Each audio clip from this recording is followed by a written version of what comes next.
Chicago में हरिओम मंदिर में मदर्स डे सेलिब्रेट किया गया। यहां बड़े ही अच्छे तरीके से इसको सेलिब्रेट किया गया, जिसमें करीब 250 लोगों ने हिस्सा लिया। इस मौके पर समस्त भगवान की पूजा अर्चना की गई, भजन गाए गए, श्री राम के नाम का जप भी किया गया और कई लोगों ने मंच पर अपनी बात रखी। मां के नाम को एक्सप्लेन करने की कोशिश की गई। बच्चों के द्वारा नाट्य प्रस्तुत किए गए, जिसने सभी का मन मोह लिया। बच्चों की ओर से शानदार नृत्य प्रस्तुत भी किए गए और पारंपरिक परिधान में बच्चे बहुत ज्यादा सुंदर नजर आ रहे थे। इसके अलावा मां पर आधारित गानों पर भी भाव विभोर कर देने वाली प्रस्तुतियां दी गईं। इस खास कार्यक्रम को हमारी सहयोगी वंदना जिगन ने कवर किया है। ये तस्वीरें वहीं की हम आपको दिखा रहे हैं। इस मौके पर हमारी सहयोगी वंदना जिगन ने हरिओम मंदिर के पुजारी आचार्य राम नरेश वाजपेयी से खास बातचीत की। उन्होंने क्या कुछ कहा, आप सुनिए जरा। मेरे साथ में है आचार्य राम नरेश वाजपेयी जी। मातृ दिवस की जहाँ तक बात हो तो सनातनों के लिए मातृ दिवस हर रोज मातृ दिवस है, बट एक दिन बनाया गया है स्पेशल, जिसमें माँ को सेलिब्रेट किया जाता है, याद किया जाता है। और माँ है तो जीवन है, सबसे बड़ी बात है। अगर मैं आज खड़ी हूँ, माँ थी तो ही मैं हूँ, माँ थी तभी आप हैं।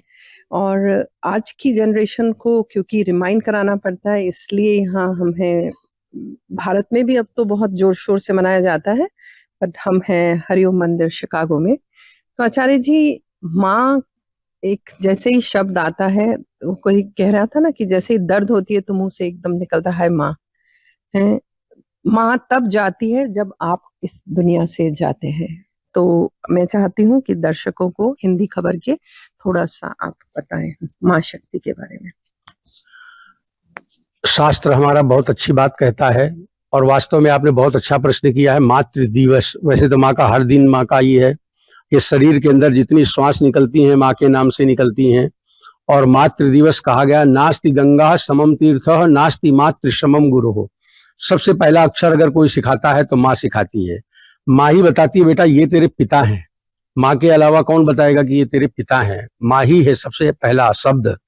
और बहुत बढ़िया झांकी, जिस समय राम जी को वन जाने के लिए आदेश मिला, राम जी कौशल्या जी के पास आए और कौशल्या जी राज तिलक की तैयारी कर रही थी।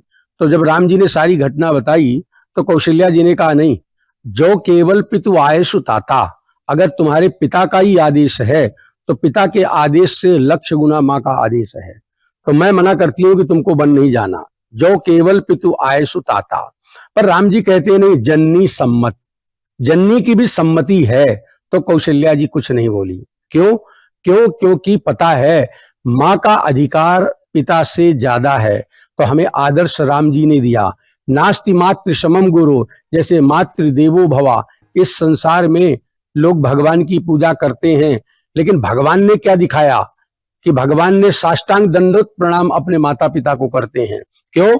माता पिता में ही भगवान है, और जिसको माता पिता में भगवान दिखाई नहीं दिया उसको भगवान में भी भगवान नजर नहीं आएगा। इसलिए माँ का ही सर्वोत्तम स्थान भगवान ने प्रदान किया है, आज भी है। हमारी भारतीय संस्कृति आज पाश्चात्य देशों को सीख रही है, लेकिन आवश्यकता है कि हमारी भारतीय संस्कृति की धरोहर को, जो ऋषियों ने बताया है कि माँ के चरणों में जन्नत है, वो वास्तव में यथार्थ बताया है। उसकी दुआ ही ऐसी है ना। कहते हैं पुत्र कुपुत्र हो जाता है, पर माँ कभी भी कुपुत्र नहीं होती है। माँ शब्द ही दर्दनाक शब्द होता है। माँ कभी कुमाता नहीं होती, पुत्र कुपुत्र हो जाते हैं, और माँ कभी नहीं मिलती, बाकी सब रिश्ते मिलते। बहुत बहुत आभार, धन्यवाद हमसे बात करने का।